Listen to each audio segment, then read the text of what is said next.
Hello.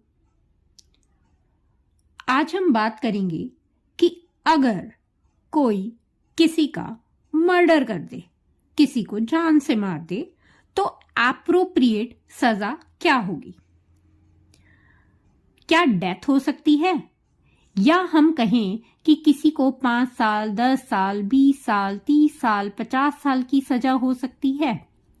क्योंकि murder के cases में जो सेंटेंस है वो अप टू डेथ पेनल्टी तक हो सकती है।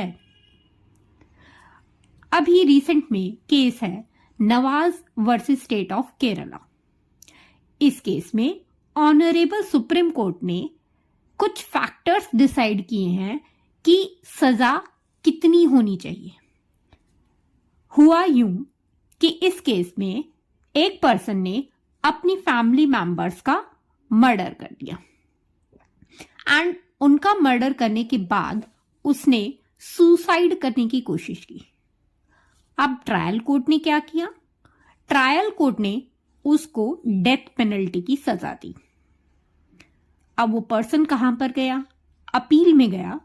अपील में इसकी सजा को कम करके 30 साल कर दिया गया, लेकिन कम्यूटेशन अलाउड नहीं किया गया। अब वो आगे सुप्रीम कोर्ट में गया तो सुप्रीम कोर्ट में इसकी सजा को और कम करके 25 साल कर दिया गया। अब ऑनरेबल सुप्रीम कोर्ट ने क्या कहा कि सजा कितनी होनी चाहिए, ये तय करने के लिए 2 पैमाने दिए गए, एक पब्लिक सेफ्टी और दूसरा इंडिविजुअल फ्रीडम।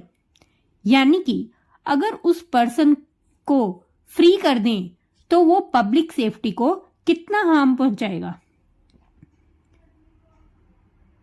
क्योंकि हमारा मोटिव क्या है? जस्टिस देना, और वो जस्टिस किसी पर्सन की लिबर्टी को छीन कर नहीं है। हमें ये देखना है क्या वो इंडिविजुअल पब्लिक की सेफ्टी के लिए किसी तरह की दिक्कत तो नहीं दे रहा है।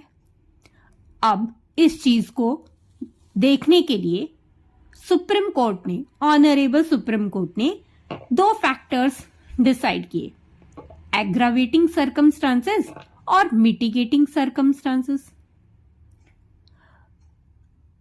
कोर्ट ने ये देखा अगर कोई यंग पर्सन करता है तो वो मिटिगेटिंग सर्कमस्टांसेस है, लेकिन अगर वो मान लीजिएगा किसी का मर्डर करके फरार हो गया, भाग गया है, जस्टिस देने में प्रॉब्लम्स क्रिएट कर रहा है, ऑब्स्ट्रक्शन कर रहा है,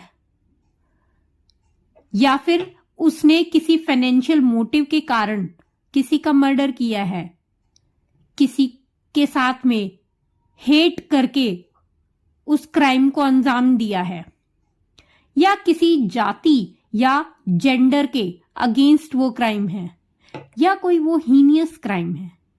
अगर है तो वो एग्रावेटिंग फैक्टर है, और अगर नहीं है तो वो मिटिगेटिंग फैक्टर है। ये जजमेंट एक बहुत इंपॉर्टेंट है, क्योंकि इन दोनों चीजों का बैलेंस बना करके सजा कितनी होनी चाहिए ये इस जजमेंट में बताया गया है। Thank you.